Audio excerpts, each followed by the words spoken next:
രക്ഷിക്കാമെന്നത് പറഞ്ഞിരുന്നാണ് ഞാൻ തുടങ്ങുന്നത്. കാരണം ഇത് ഇപ്പോൾ അടിമകൾ സമരം ചെയ്തു എന്നാണ്, അടിമത്തം നിർത്തിയപ്പോൾ അടിമകൾ സമരം ചെയ്തു എന്നുള്ളതാണ്. അപ്പോൾ അതുപോലെ തന്നെയാണ് എനിക്ക് തോന്നുന്നത് നേഴ്സുമാരെ പലപ്പോഴും മാലാഖകളെന്നാണ് വിളിക്കാറ്. കാരണം ഇന്ന് പലപ്പോഴും പത്രങ്ങളിലായാലും പല്ല് പറയുമ്പോഴും നേഴ്സുമാരെ മാലാഖകൾ, ഈ ഓറിയന്റൽ മതങ്ങളൊക്കെ പ്രകാരം മാലാഖമാർ എന്ത് ചെയ്യാനും തയ്യാറാവണം, ഒരു പ്രതിഫലേച്ഛ ഇല്ലാതെ. അങ്ങനെയല്ല, മാലാഖമാർ അങ്ങനെയാണ്. എനിക്ക് തോന്നുന്നു നിങ്ങൾക്ക് ആ പേര് ഒട്ടും ചേരുന്നില്ല, പ്രത്യേകിച്ച് പുതിയ കാലത്ത്. പ്രതിഫലം വാങ്ങാൻ പാടില്ല, ദൈവം പറഞ്ഞത് എന്ത് ചെയ്യുക എന്നുള്ള ഒരു ആണ് മാലാഖമാർ. അപ്പോൾ കഴിയുന്നത് നിങ്ങൾ അങ്ങനത്തെ വാക്കുകൾ ഉപയോഗിക്കുന്നത് നിങ്ങൾ എതിർക്കണം എന്നാണ് എനിക്കൊന്ന് പറയാനുള്ളത്. പിന്നെ ഇവിടെ ശാക്തീകരണത്തെക്കുറിച്ച് മഞ്ജു അതുപോലെ തന്നെ ഷേർലി വളരെ നന്നായി പറഞ്ഞു. അവരുടെ എംപവർമെൻറ്റ്, പ്രത്യേകിച്ച് പ്രൊഫഷനിലുള്ള എംപവർമെൻറ്റിനെ കുറിച്ച് അവർ വളരെ നന്നായി പറഞ്ഞിട്ടുണ്ട്. വേറൊരു കാര്യം എന്താണെന്ന് വെച്ചാൽ, ഞങ്ങളുടെയൊക്കെ കാലത്ത് ഒരു 1-2% ആൾക്കാരായിരുന്നു പുരുഷന്മാരുണ്ടായിരുന്നത്. ഇപ്പോൾ അത് ഏകദേശം 10% പുരുഷന്മാരായിട്ടുണ്ട് നഴ്സിംഗ് മേഖലയിൽ. പക്ഷേ ഒരു ഹോസ്പിറ്റലിൽ, ആരോഗ്യ മേഖലയിൽ ഒരു 50% നഴ്സുമാരാണ്. ഇപ്പോൾ ഏത് ഹോസ്പിറ്റൽ എടുത്താലും 50% നഴ്സുമാരായിരിക്കും. അപ്പോൾ നഴ്സുമാരുടെ ശക്തി വളരെ വലുതാണ്. ഹോസ്പിറ്റൽ മാനേജ് ചെയ്യുന്നത് തന്നെ അവരാണെന്ന് പറയാം. പക്ഷേ പണ്ടൊക്കെ ഇവരുടെ സേവന വേതന വ്യവസ്ഥകൾ, അതുപോലെ തന്നെ ജോലി സമയം, ഇതൊക്കെ വളരെ കൂടുതലായി. ഞങ്ങളൊക്കെ ആശുപത്രി തുടങ്ങുന്ന കാലത്ത് 12-16 മണിക്കൂറുകൾ ജോലി ചെയ്യണം. അതുപോലെ തന്നെ വളരെ തുച്ഛമായ വേതനത്തിന് ജോലി ചെയ്യുന്ന ഒരു അവസ്ഥയായിരുന്നു ഉണ്ടായിരുന്നത്. പക്ഷെ ഇന്നതൊക്കെ മാറി. ഒരു പക്ഷേ ഞങ്ങൾക്ക് അഭിമാനിക്കാൻ കഴിയുന്നത് ഈ ഒരു മാറ്റത്തിന് ദയാ ഹോസ്പിറ്റലും ഒരു പരിധി വരെ കാരണക്കാരാണ്. കാരണം ഈ പ്രശ്നം ആദ്യം തന്നെ ഉന്നയിച്ചതും അതുപോലെ തന്നെ അത് പോസിറ്റീവായിട്ട് വേണമെന്ന് പറഞ്ഞതും ഞങ്ങളാണ്. ഞങ്ങളുടെ നഴ്സുമാരിലൂടെ പറഞ്ഞു. അതോടൊപ്പം തന്നെ ഞങ്ങളത് ആദ്യം നടപ്പാക്കുകയും ചെയ്തു എന്നുള്ളതാണ്.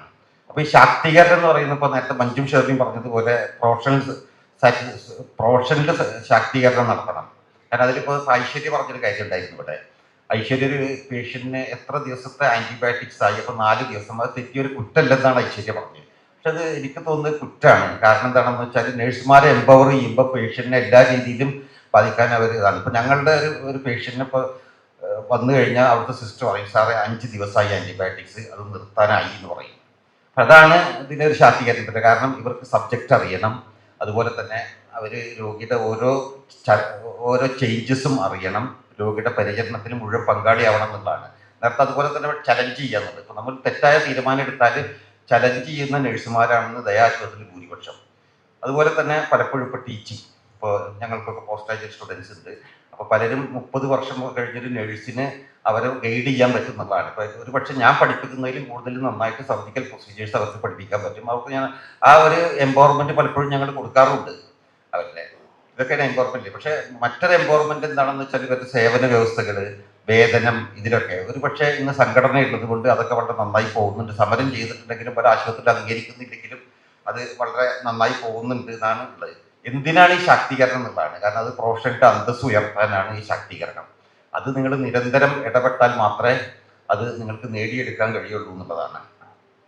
പിന്നെ അതുപോലെ തന്നെ ഈ കൂട്ടായ്മകളുണ്ട്. ഇപ്പോൾ ദയാശുപത്രിയൊക്കെ ആണെങ്കിൽ ഇപ്പോൾ ഒരുവിധം എല്ലാ രംഗത്തും, സാംസ്കാരിക രംഗത്തും, ഇപ്പോൾ ഈ സെമിനാറിന് ഇതിൻ്റെ ഒരു ഭാഗമാണ് ഒരു സാംസ്കാരികമായിട്ടുള്ള ഒരു കൂട്ടായ്മകൾ ഉണ്ടാക്കുക. ഇപ്പോൾ സാഹിത്യം, സംസ്കാരം, പിന്നെ കലകൾ, അതുപോലെ തന്നെ പലതും കലാമണ്ഡലത്തായിട്ട് ചേർത്ത് ഞങ്ങൾ ചെയ്തിട്ടുണ്ട്.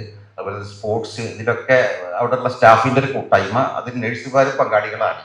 ഇത് നേരത്തെ നമ്മൾ ഈ ഒരു എംപവർമെൻ്റ് ആണ് നമ്മൾ നേരത്തെ തിരിച്ചറിഞ്ഞിട്ടാണ് അത് ചെയ്തുകൊണ്ടിരിക്കുന്നത്.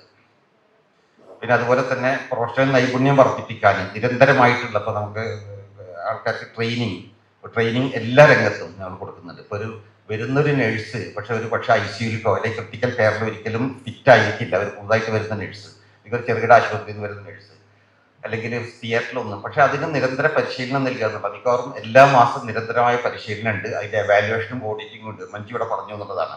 അപ്പോൾ ഇതുപോലത്തുള്ള സാംസ്കാരിക പരിപാടികൾ നമ്മൾ പ്രധാനമായിട്ടും സംഘടിപ്പിക്കുന്നത് ഇതുപോലെയുള്ള കൂട്ടായ്മകൾക്കും അവരെ എംപവർമെൻറ്റും ഭാഗമായിട്ടാണ്. അതുപോലെ തന്നെ ഇന്നിപ്പോൾ എനിക്ക് ഞാൻ പ്രകാശനം ചെയ്യുന്ന ഈ നഴ്സസ് ജീവിതത്തിനെ കുറിച്ചാണ് ഞാൻ പറയുന്നത്. എനിക്കത് ചില വരികൾ വളരെ ഇഷ്ടപ്പെട്ടു. അതിലൊരു 4 വരികൾ ഞാൻ പറയാം. ഒന്ന്, ലോകത്തിനാകെയും സ്വസ്ഥമുണ്ടാവട്ടെ, നോവുകൾ കൃത്യമായി മാഞ്ഞു പോവട്ടെ, ദീനവിലാപങ്ങൾ കേൾക്കാതിരിക്കട്ടെ, വേദന തോർന്ന് വെയിൽ വരട്ടെ.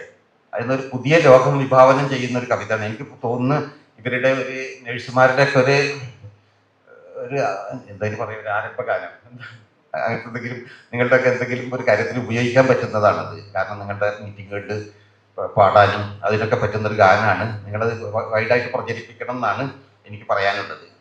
അതുപോലെ തന്നെ സാറാ ജോസഫിൻ്റെ പ്രസംഗം ഇവിടെ ഉണ്ട്. ഇതിനെക്കുറിച്ച് വളരെയധികം മനസ്സിലാക്കിയിട്ടുള്ളതാണ് സാറാ ജോസഫ് നഴ്സിംഗ് രംഗത്തെക്കുറിച്ച്. കാരണം പലപ്പോഴും ഞങ്ങളായിട്ട് സംസാരിക്കാറുണ്ട്. അതുപോലെ ഒരു യാതന കുറഞ്ഞ ലോകം ഉണ്ടാവട്ടെ എന്നാണ് ആശംസിക്കുന്നു. അതുപോലെ നമ്മുടെ ഒരു നഴ്സിംഗ് ഡേക്ക് എൻ്റെ എല്ലാ അഭിവാദ്യങ്ങളും.